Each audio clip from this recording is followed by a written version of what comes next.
Hi welcome to OG Renu creativity. ఇప్పుడు భైరవకోనలోని అమ్మవారిని దర్శించుకుందాం రండి. ఇక్కడ 9 శివాలయాలు ఉన్నాయి.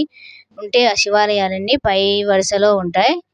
కింది ఆలయంలో త్రిముఖ దుర్గా ముందు వైపు శివలింగం, వెనక వైపు అమ్మవారు కొలువై ఉంటారు. అమ్మవారు కుడివైపు ముఖం మహాకాళి, నోట్లో నుంచి జ్వాల వస్తూ ఉంటుంది.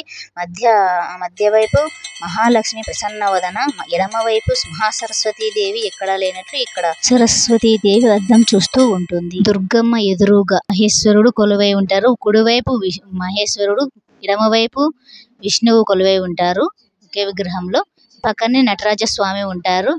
సో ఇదేనండి ఇవాల్టి వీడియో. నెక్స్ట్ వీడియోలో ప్రత్యేక లింగం గురించి చెప్పుకుందాం. Please subscribe my channel. Thank you for watching. భైరవకోనలోని ప్రత్యేక లింగం గురించి తెలుసుకుందాం. బాయ్. జై హింద్.